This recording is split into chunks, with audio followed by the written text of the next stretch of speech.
Hello guys, hello Capricorn. Welcome dito sa aking channel, Kapalaran 888 Capricorn.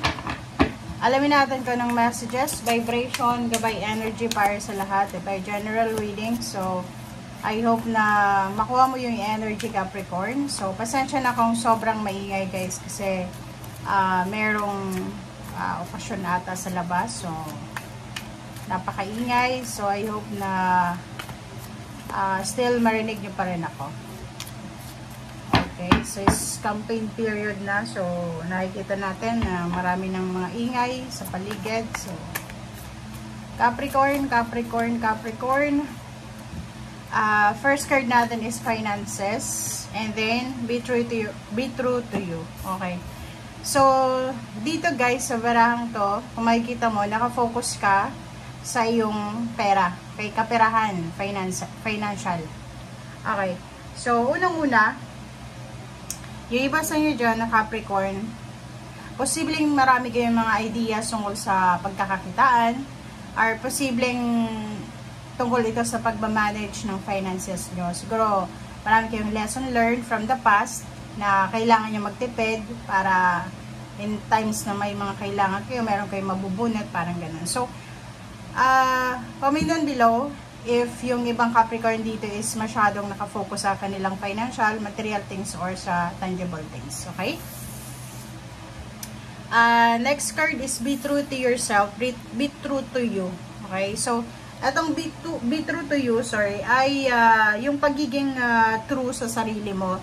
So, sinasabi ng baraha dyan na kailangan mo Capricorn na maging totoo sa mga nararamdaman mo, emotions, feelings. Kung hindi maganda yung kutob mo, wag mong gawin. Lalo na sa usaping pera. Kung hindi masyadong parang hindi ka masyadong komportable, wag mong gawin, parang gano'n. So, kailangan mong maging totoo sa nararamdaman mo. Be true to yourself, be true to you, okay? Express mo yung emotion mo, Capricorn. Magustuhan ka man nila, okay lang. Kung hindi ka magustuhan, okay lang. So, yun. Basta to ka sa sarili.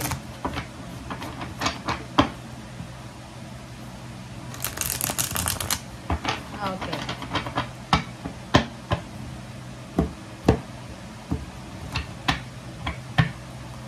Okay, first card natin sa second deck is Ten of Cups.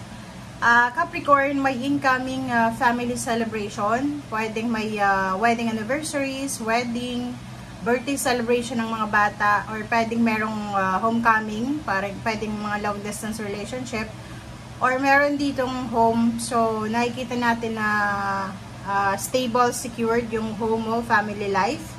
Nakikita natin na isang parang celebration or okasyon ang parating na pwedeng magdala sa pamilya ng close interaction ba, yung close relationship. Okay? Next is Two of Wands. Yung Two of Wands is all about career, all about work, finances. So, magkakaroon ka ng posibleng dalawang choices, dalawang decision making regarding sa career mo. Okay? Comment down below if meron dito sa inyo na Capricorn na siguro nasa ibang bansa ka, parang ganun, and then nag-iisip ka ng mga possibilities sa other country or sa most improved country, or kung ano man yan na kung nasaan ka man sa ngayon. Okay? So, yung Two of Wands dito is all about decision making, choices and decision. So, nakikita ko sir dito na magkakaroon ka ng samot-saring decision, magkakaroon ka ng maraming choices and options. Wow! Okay, so nandito yung 10-10 Capricorn. So, 10 of Cups and 10 of Pentacles. So, sinasabi ng barahan na isang Capricorn ang posibleng magiging sobrang masaya. Okay? Magiging sobrang masaya ka. Magiging sobrang thankful, grateful, confident ka, excited ka para dito sa financial success na darating sa'yo. Siguro kakapasok mo lang sa trabaho, or siguro may promotion na naganap. So, excited ka for the next payout na mataas yung sweldo mo, parang ganun. So, nakikita ko sir dito, Capricorn, na financially and emotionally, mayroong fulfillment and achievements na posibleng darating sa'yo. na pwedeng magdala sa'yo ng satisfaction. Okay? Lover's card, meron ditong news, good news, information, clarification, confirmation regarding sa yung relationship. So, pwedeng, kung nasa long distance relationship kayo, merong mga good news ka na matatanggap galing sa yung karelasyon. If magkasama naman kayo, marami kayong isa-celebrate together na posibleng magdadala sa inyo both ng ligaya or saya. Okay? King of Swords, so nakikita ko sa'yo din dito, Capricorn. Isa din sa posibleng bibigyan mo ng focus aside from your finances or financial is yung relationship mo, intimate relationship.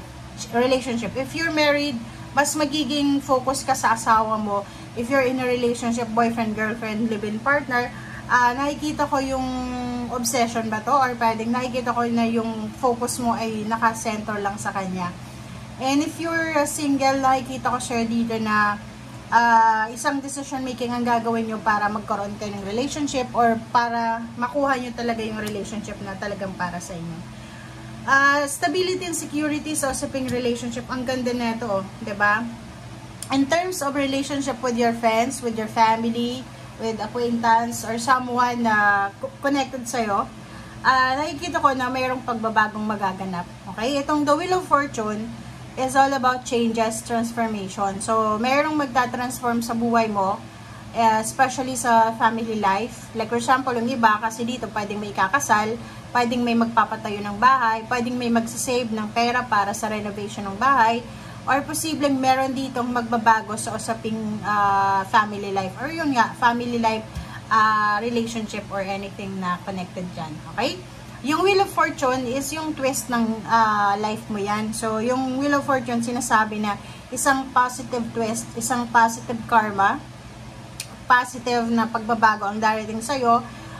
Kung halimbawa, yung pamilya mo palaging nag-aaway for 4 years, 4 months, 4 days, 4 weeks, siguro ang darating na to is in 4 months or in 4 years, makakamit mo yung emotional success or emotional wish mo talaga. So, magagrant sa'yo to ng universe. Okay? Next card natin is Princess of Pentacles. So, incoming good news, lalo sa mga babaeng Capricorn.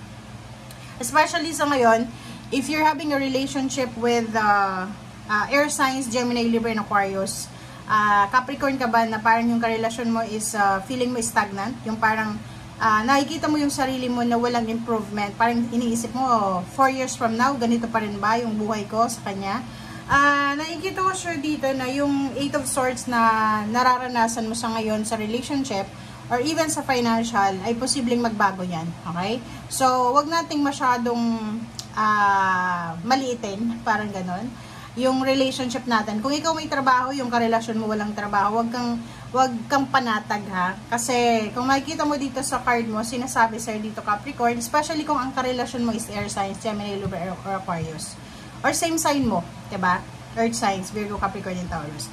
Kasi hindi natin hawak yung Wheel of Fortune na, nandito yung wheel, pwede siyang umikot, pabor sa'yo, or pabor doon sa karelasyon mo. So, sinasabi dyan na kung ano mang stagnation ang pinagdadaanan mo sa ngayon, isang positive change, isang positive movement, transformation ang posibleng mangyari na magbe-benefit ka in the rest ng family mo. Okay? Thank you for watching. Bye!